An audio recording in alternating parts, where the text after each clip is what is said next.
Alors c'est avec plaisir que nous allons démarrer ce nouvel atelier sur la thématique comment développer la touch en Normandie. Il paraît que les Normands ont débarqué cet après-midi à Big. Est-ce que les Normands, vous êtes là? Bon, j'attendais quelque chose d'un peu plus vif, mais bon, c'est pas grave. En tout cas, on a la chance effectivement d'avoir ceux qui font la touch. Alors on parle souvent de French touch. On parle souvent de touch au niveau culinaire, on va voir tout ça. Il y en a qui en font différemment. En tout cas, on a la chance d'avoir ceux qui vont vous en parler mieux que moi. Donc, tout d'abord, Sophie Gauguin. Sophie, vous êtes vice-présidente en charge du développement économique de la région Normandie, c'est bien ça? Alors, n'hésitez pas à prendre, vous avez des micros qui sont juste derrière, parce qu'à cappella, je pense qu'on va vous perdre assez rapidement. Ensuite, Émilie Delin et Florent Lepère, qui sont respectivement directeurs régionaux BPI, mais un à Rouen, un à Caen. Et j'ai l'impression qu'il y a deux salles, deux ambiances, c'est ça? Non? Non, pas du tout. En fait, vous travaillez bien ensemble? Pas du tout. Exactement. C'est le même état d'esprit à Caen et à Rouen. Et on s'entend hyper bien, figurez-vous. Bon, c'est bien, mais vous encadrez quand même assez bien le débat, c'est très bien. Ensuite, Thibaut Choquer, qui est le dirigeant de Cuir de Vaudreuil. Tout à fait, bonjour. Alors, vous allez nous dire tout à l'heure ce que c'est que Cuir du Vaudreuil, vous allez tout nous expliquer. Je pense qu'on ressortira. Pardon? C'est gentil. C'est beau. Alors, c'est beau aussi, mais on connaît un tout petit peu plus, puisqu'on a la chance d'avoir Luc Le Sénécal, qui est donc le président de Tricot Saint-James. Oui, bonjour à tous. Alors, vous avez vu, j'ai pas dit Saint-James, hein, comme beaucoup de gens. Hein. Ah non, Saint-James, c'est un village normand. Voilà, on prononce Saint-James. Exactement. Ouais. Il y a un truc mémotechnique. Hein. Vous avez le Mont Saint-Michel à 21 km de Saint-James. Et il faut 21 km de fil de laine pour faire un pull Saint-James. Voilà. Voilà. Alors là, je sens qu'on va avoir plein de trucs et astuces sur les produits Saint-James aujourd'hui. Sans plus tarder, je vais demander à vous, Sophie. Vous avez des pépites sur l'intégralité du territoire, mais comment vous faites effectivement pour penser au développement de toutes ces forces vives sur le territoire normand?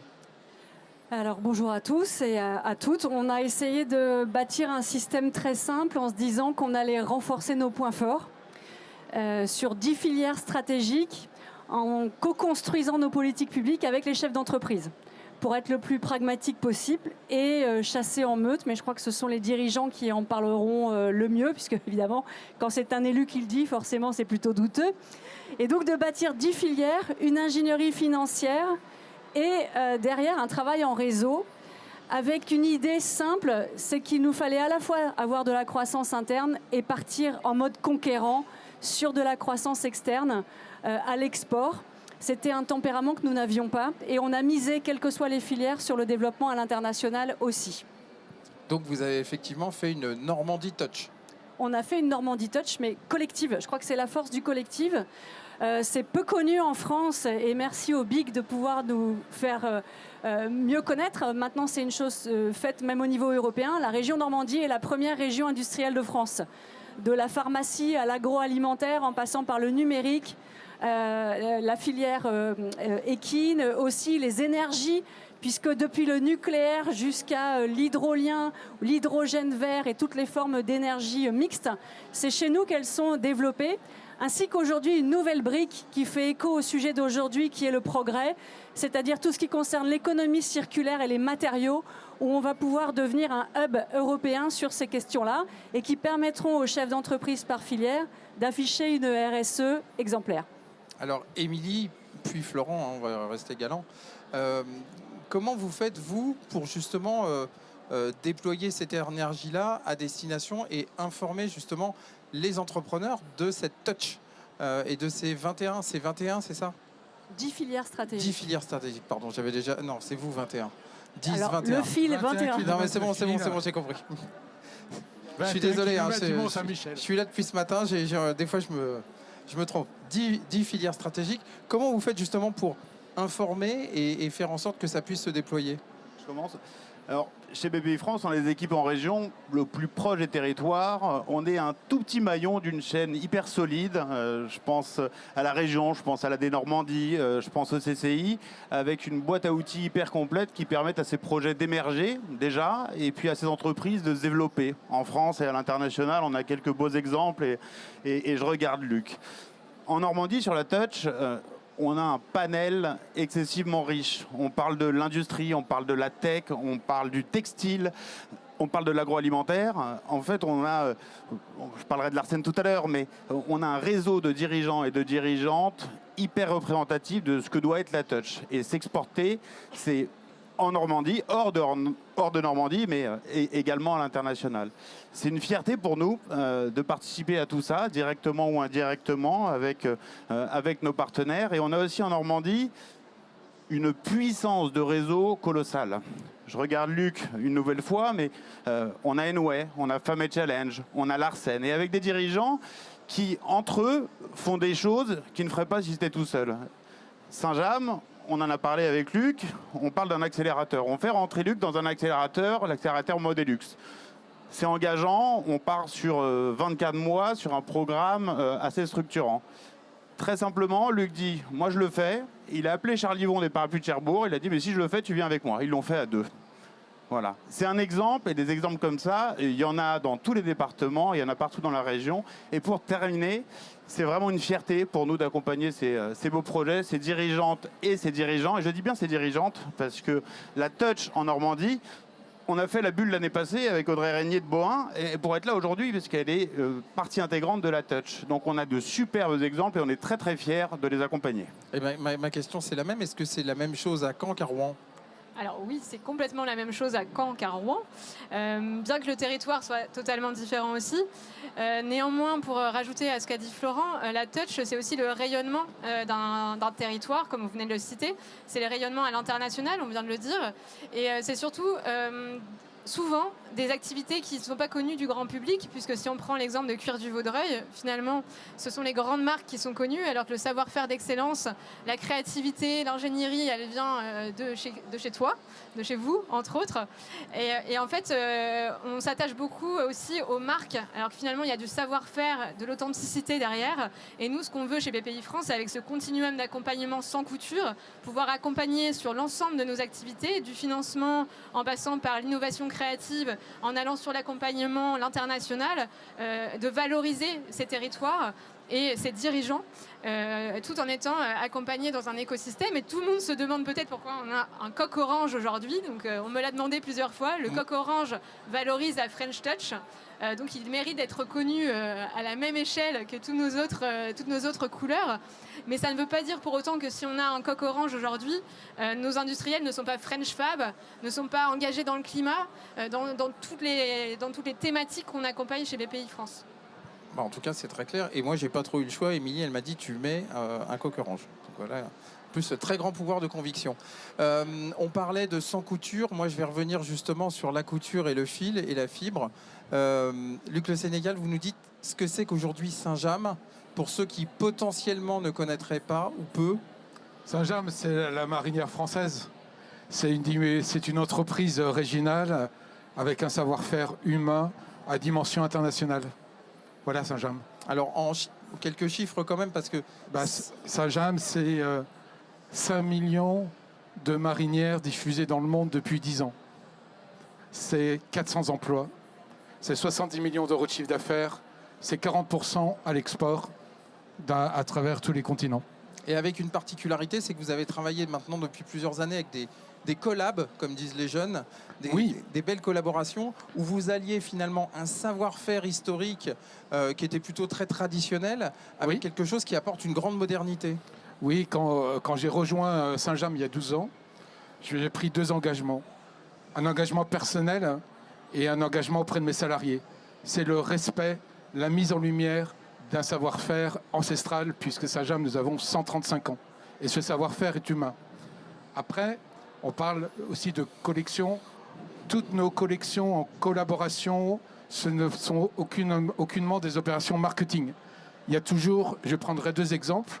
Le premier exemple, je prendrai avec Orelsan, qui est normand, qui porte les marinières et les pulls Saint-James depuis l'âge de 5 ans, qui gratte un peu. Et on a voulu faire une vraie collaboration. La dernière collaboration qu'on a faite, c'est avec Étienne Dao. Si vous vous souvenez de sa pochette, de disque, La Noche, week-end, pas en Normandie, mais week-end à Rome, il porte une marinière Saint-James. Et on a voulu, il y a toujours un fond de vérité. C'est pas aucune opération marketing. Et grâce à tout ça, on a effectivement rajeuni nos collections et nos consommateurs d'une dizaine d'années. On a gagné 10 ans en 12 ans. Voilà. Et on essaye non pas d'être à la mode, c'est la mode qui vient à nous. Voilà. Et je pense qu'on correspond aux nouveaux besoins du consommateur, des valeurs, consommer local. En dehors de la démarche RSE, c'est aussi un devoir de citoyenneté. Voilà. Et je suis sûr que vous allez me poser la question, parce que tout le monde me la pose. C'est cher d'acheter du Made in France, c'est cher d'acheter... non. La question du cher, elle n'est pas... ça dure combien de temps? Alors, il ne faut pas raisonner en notion de prix, il faut raisonner en notion de valeur. Vous prenez un exemple. Vous prenez le pull Saint-James. Le pull Saint-James coûte en moyenne 150 €. Sa durée de vie, 10 ans minimum. Donc, un prix de revient de 15 € par an.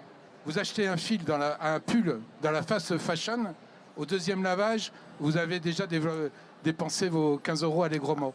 Et cette notion de valeur, c'est un petit peu la nouvelle génération qui en prend conscience. Ce qui explique aussi le développement de Saint-James en France et à l'export. En tout cas, c'est très clair. Merci beaucoup. On va revenir vers vous, Thibaut. Cuir du Vaudreuil. Tout à fait. Déjà, merci beaucoup de m'accueillir aujourd'hui. Je vous en prie. Alors, vous allez nous expliquer, ce qu'est le Vaudreuil, deux, ce que vous y faites, bien sûr. Et puis justement, la valeur que vous créez et cette inscription dans la Touch. Donc aujourd'hui, Cuir du Vaudreuil, on est sous-traitant maroquinier pour les maisons de luxe, de mode, de prêt-à-porter française majoritairement. Donc on défend un savoir-faire, un peu comme Luc, mais pas derrière une marque. Nous, on défend un savoir-faire qu'on met au profit de nos donneurs d'ordre, qui sont les plus grands fleurons de mode qu'on connaît en France. Que vous ne pouvez pas citer du coup. Tout le monde les connaît, ça sert à rien de les citer, mais voilà, des gens comme Cuir du Vaudreuil, des ateliers comme Cuir du Vaudreuil en France, on est une bonne cinquantaine de notre taille, on va dire. Pourquoi le Vaudreuil? Donc le Vaudreuil, c'est en Normandie, c'est entre Rouen et Louviers, entre Rouen et Paris, on va dire. Et la société a été créée en 1984 au Vaudreuil. Aujourd'hui, elle n'est plus du tout au Vaudreuil. On est à côté de Louviers, sur le territoire présidé par Bernard Leroy, et que je salue parce qu'on lui doit beaucoup, autant que la BPI qui nous accompagne depuis le début.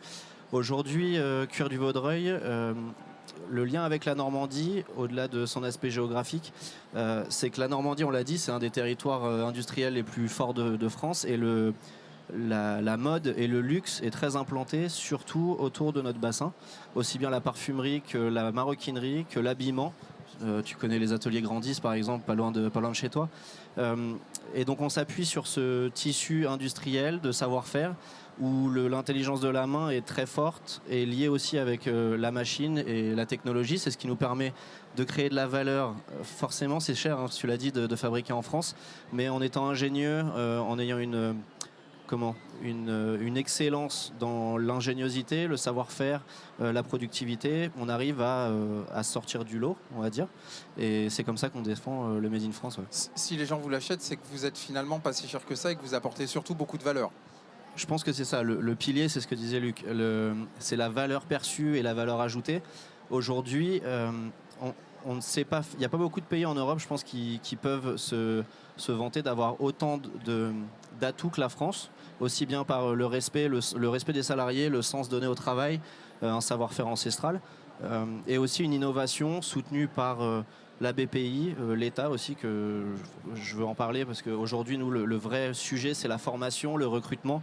Quand on a repris la société avec mes associés en 2021, on était un peu moins de 30. Aujourd'hui, on approche les 100 personnes. Et le vrai enjeu, nous, c'est la formation, le recrutement. Les écoles sont malheureusement pas...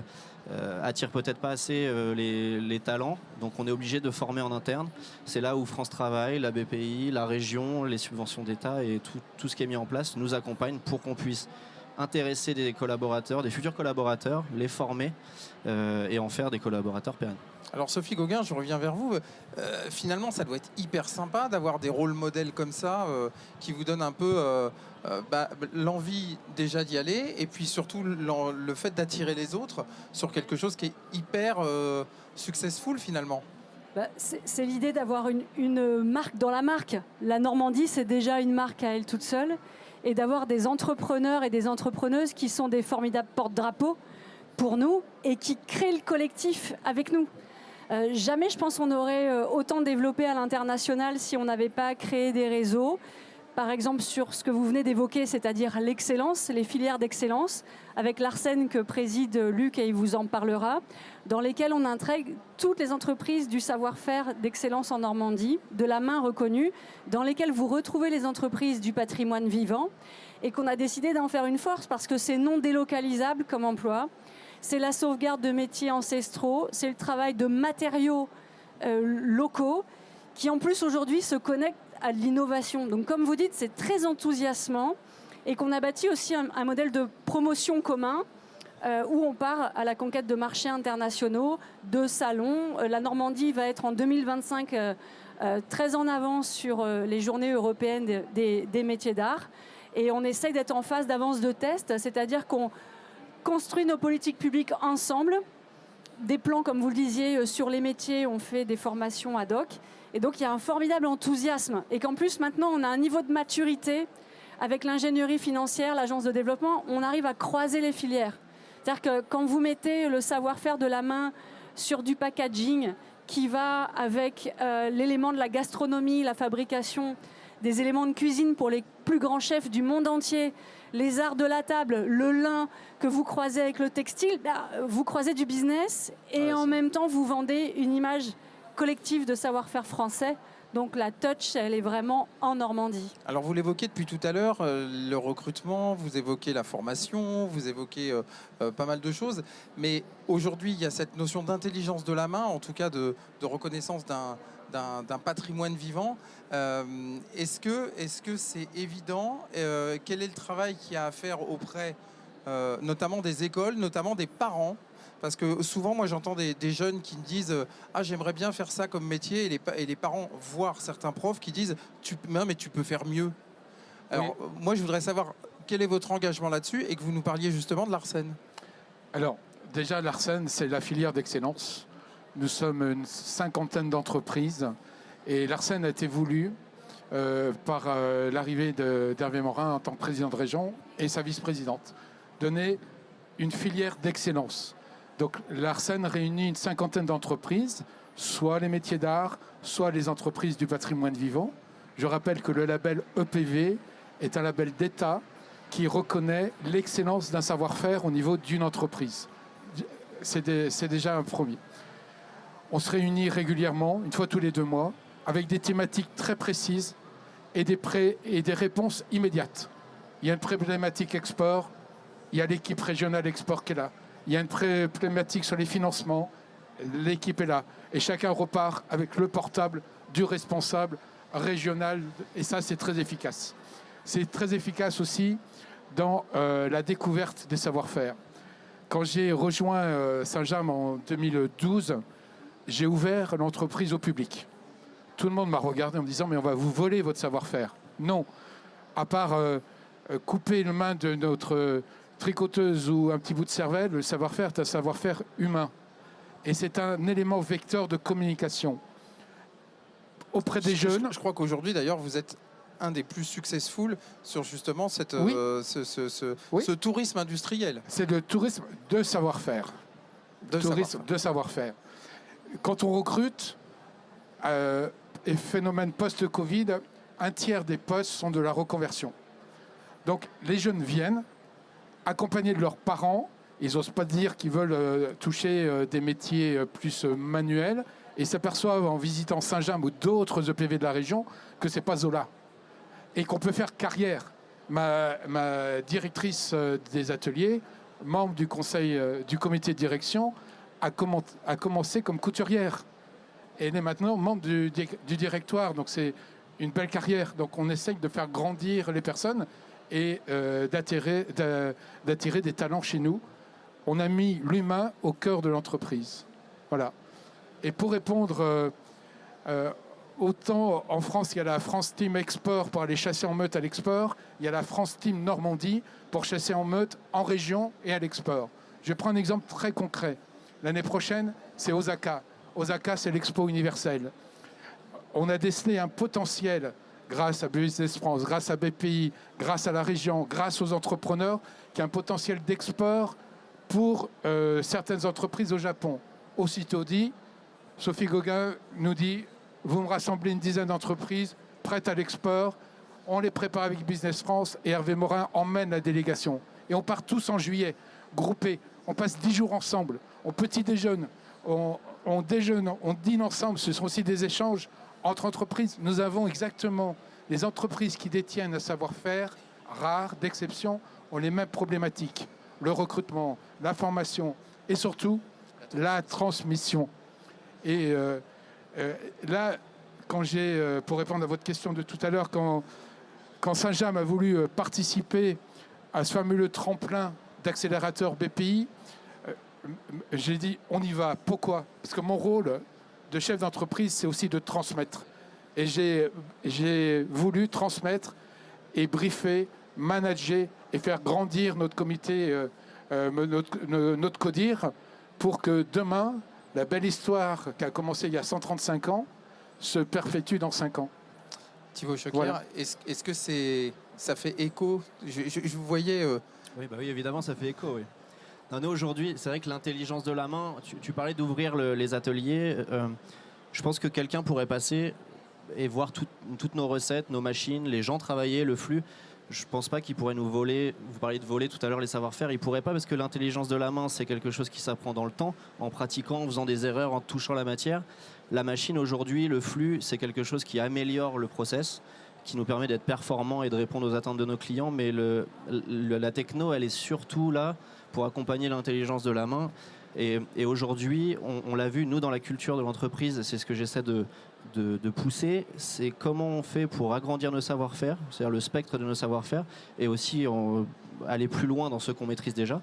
Et donc, par exemple, je vous parlais de maroquinerie. Nous, aujourd'hui, on n'est plus que maroquinier pour les maisons de mode, on est aussi bijoutier. On fait du montage bijoux. Ça, c'est quelque chose qui, sous l'impulsion d'un de nos clients, encore une belle maison française, qui a vu que nous, dans notre culture d'entreprise, on voulait aller toujours plus loin dans le savoir-faire et dans la maîtrise des savoir-faire.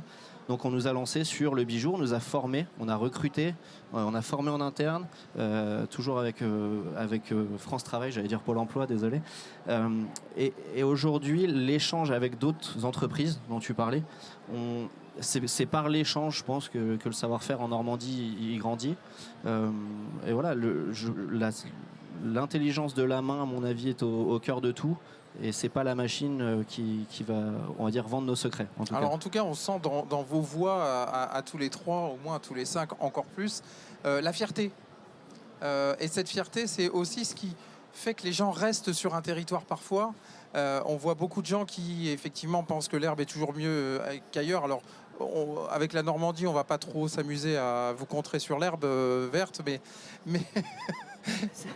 Surtout qu'on a le meilleur beurre et la meilleure crème de ce fait du monde. C'est voilà. ça.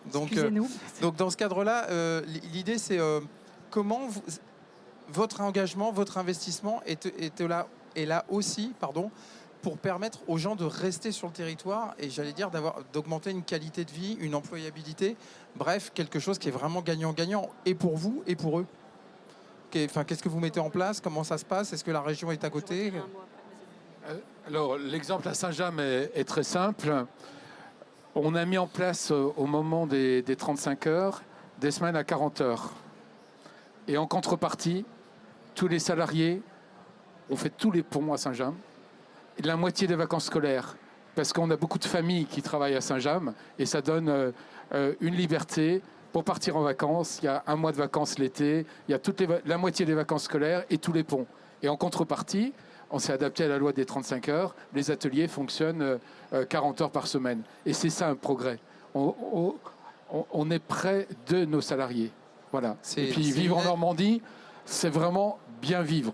Hein, on est à proximité de Caen.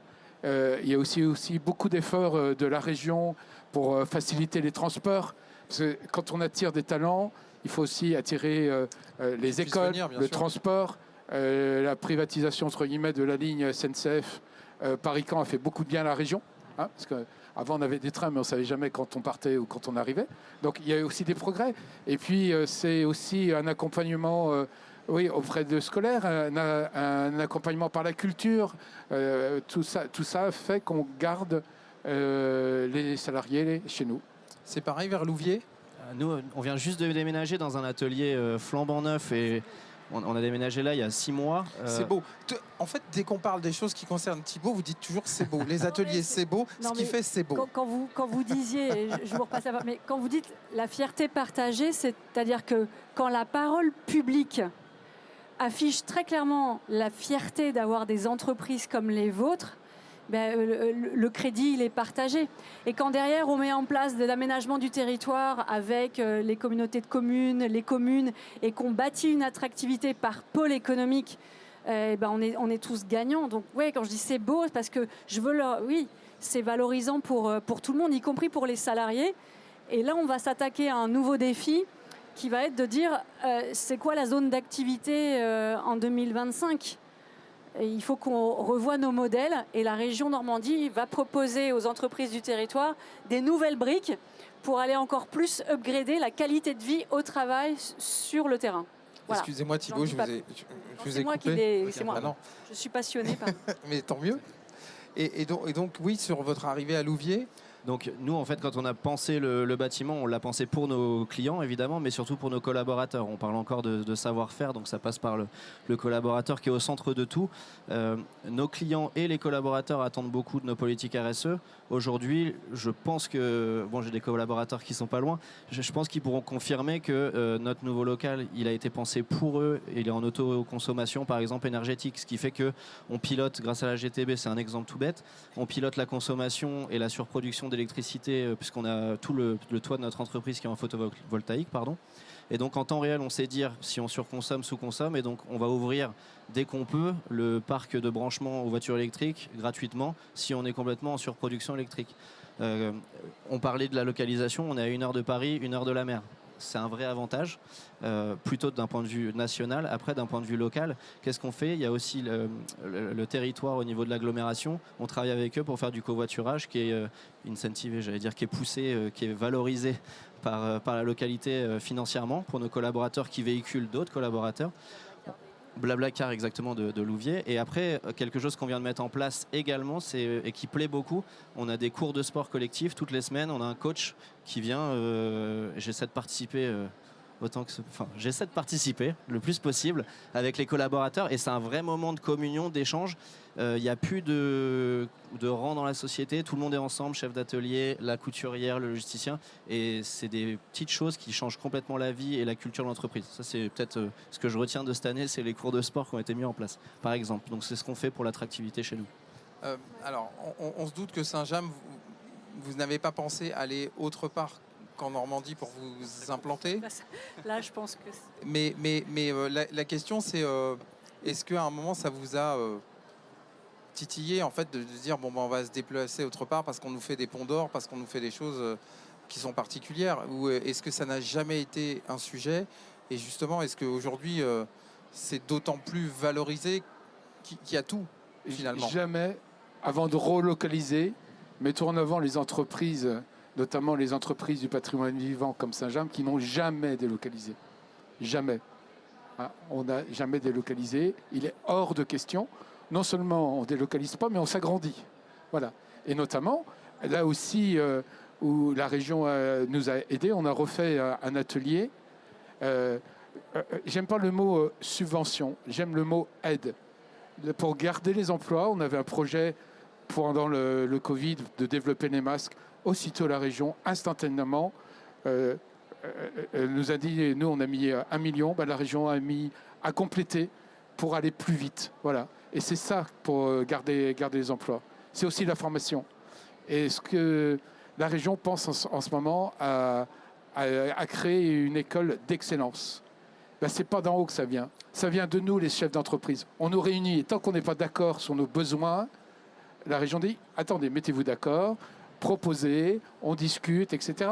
C'est ça la participation. Voilà. C'est la Touch Academy? C'est la Touch Academy, c'est la formation. On a besoin de formation. Voilà. Et puis après, dans les mesures, il y a des mesures très simples à mettre en place. Nous, même en Normandie, on a des salariés qui viennent en vélo, malgré la météo. Bon, on avait un vieux local à vélo qui était excentré sur le parking. Bon, on a fait un truc très propre, nickel, à l'entrée principale des salariés. Ça, c'est ça de participer à la vie de l'entreprise. Voilà. C'est ce qu'on a lancé. On a relevé le défi de lancer un truc un peu challengeant vis-à-vis des territoires. Vous savez, souvent, on n'aime pas trop être en compétition dans les territoires. Il y a toujours un problème d'élus, de l'image que ça peut renvoyer. Et finalement, on est passé outre ça en se disant, c'est quoi la RSE d'un parc d'activités économiques en Normandie? Qu'est-ce qu'on veut véhiculer comme image, comme attraction territoriale et attraction métier, puisqu'on est tous en quête de pouvoir recruter le plus facilement possible. Et il y a 3 ans, on a lancé un modèle qui va être rendu public au mois de décembre par Hervé Morin.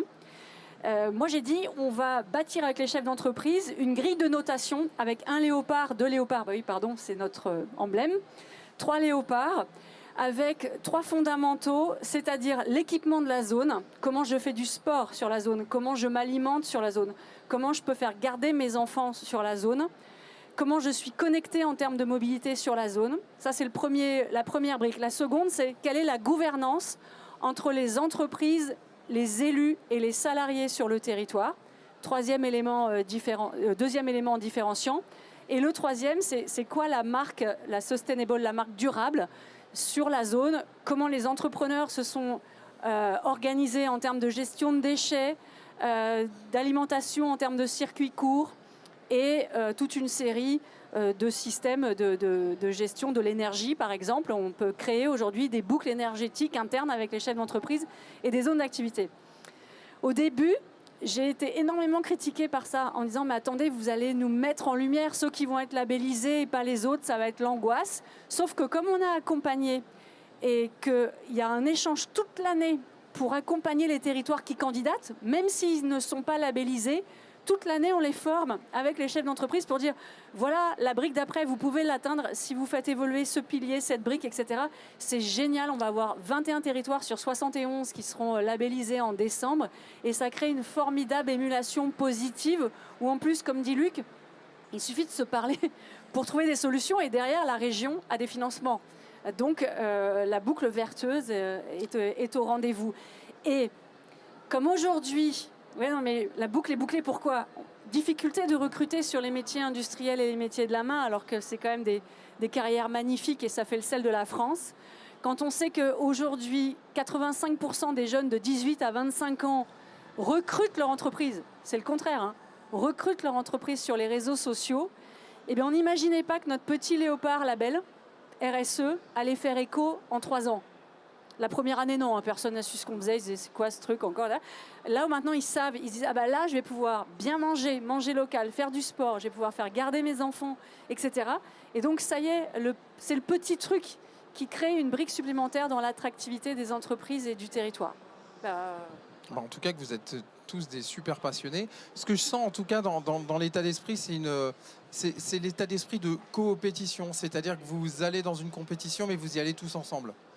Et c'est vraiment cette logique-là qui est assez finalement innovante sur les territoires. On ne la retrouve pas toujours, mais vous avez la chance d'avoir un territoire qui vous fédère. On n'a pas parlé de la partie alimentaire, mais je pense qu'on connaît aussi beaucoup la Normandie sur la partie alimentaire. Est-ce qu'il y a un maillage, justement, Luc, sur les entreprises de l'Arsène? Vous travaillez avec eux? Mais bien sûr, et moi je suis issu d'Isigny-Sainte-Mère, 24 ans dans l'alimentaire des produits laitiers, dans la plus belle laiterie de France, et la vice-présidente de l'Arsène vient d'agroalimentaire, bien sûr. C'est un savoir-faire. On a tendance à mettre parfois des barrières là où il n'y en a pas forcément. Et l'alimentaire a même un temps d'avance grâce aux appellations d'origine protégée. Et le label EPV, qui est un label entreprise, correspond... Moi, je dis souvent que la marinière et le pull marin sont à Saint-Jean, parce que sont le beurre et la crème à Isigny, des produits d'appellation protégée. Et c'est ça le point commun. Et pour répondre aussi à votre question, il faut toujours des locomotives. Et les locomotives, elles tirent tous les wagons. Et quand on part en déplacement, quand on part en formation, on emmène des entreprises qui, peut-être sans nous, ne seraient jamais... Mais on n'emmène pas n'importe qui non plus. D'ailleurs, on n'emmène pas exporter des entreprises au Japon si elles n'ont pas commencé à exporter en Belgique. Hein, enfin voilà, il y a un début à tout. Voilà, il faut faire des choses qui soient raisonnables. Raisonnables et raisonnées. On arrive sur les 5 dernières minutes de cet atelier. Je peux éventuellement prendre une question, si tant est qu'il y ait une question. S'il n'y a pas de question, j'en ai plein, moi. Hein. C'est pas de problème. Okay.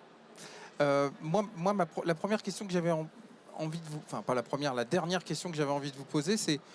Là, vous avez la chance d'avoir des entrepreneurs, des entreprenants, en tout cas des gens qui ont fait le déplacement aujourd'hui. Certains, je crois même, sont normands. Qu'est-ce que vous avez envie de leur dire si vous aviez un message à leur faire passer? Florent. Les entrepreneurs, déjà, venez en Normandie, parce que la Normandie est hyper accueillante. Il y a des réseaux de dingue qui ont une puissance incroyable. On est équipé pour accompagner les entrepreneurs, la start-up qui se crée, parce qu'il y a également dans la touch des start-up, je pense à Herman Sync, qui est dans la tech et qui est une start-up de la touch en Normandie, et c'est pas un hasard. Donc on a ça aussi dans notre ADN. Et aux entrepreneurs et aux dirigeantes et créatrices d'entreprises, de ne pas hésiter à poser des questions. Alors je ne sais pas si Luc pourra répondre à des questions s'il est sollicité 15 fois par jour, mais finalement ça peut le fond et c'est hyper précieux. Il faut le faire, il faut poser des questions, il faut se faire accompagner, et pour se faire accompagner, il y a une multitude d'outils, la région, l'AD, BPI, les CCI, les réseaux d'accompagnement, et il ne faut pas se brider, il faut se lancer. Luc Le Sénécal, si vous aviez quelque chose à dire à nos spectateurs. Osez, viser les marchés premium. On ne pourra jamais être compétitif, je parle du segment premium, on ne pourra jamais être compétitif en France par le prix, parce qu'on a fait des choix sociétaux. On sera compétitif par la qualité. Et la qualité est la résultante d'un savoir-faire. Il faut viser ce niveau-là. Venez en Normandie parce que non seulement il y a des très belles entreprises, mais il y a un vrai partenariat au niveau de la région, je l'affirme et je le revendique, mais au niveau de BPI, de Business France, des chambres de commerce, tout le monde, on est tous ensemble. Et c'est une première. À chaque fois qu'il y a une réforme, qu'il y a des essais, on dit tiens, le gouvernement se tourne, allez, on va tester en Normandie, ça ne peut que marcher. Voilà. Et il ne faut pas oublier cette notion de progrès. Parce que souvent, on voit les entreprises EPV où on voit Saint-James en disant à 135 ans, le vieux, là, il radote. Pas du tout. Le progrès est un élément essentiel. Et aujourd'hui, je porte le progrès. Regardez ce pull. Ce pull vient d'être breveté. C'est le premier pull anti-lacération de protection et qu'on propose à nos forces armées. C'est fait dans nos ateliers, c'est un brevet, c'est 3 ans de recherche auprès de nos tricoteurs et de nos confectionnaires. Voilà, c'est ça le progrès. Il ne faut pas non plus il faut toujours avoir une vision à long terme du progrès tout en respectant ses valeurs d'entreprise. Voilà, allez-y, foncez, il y a plein de choses à faire. Merci beaucoup. On arrive à Rouen.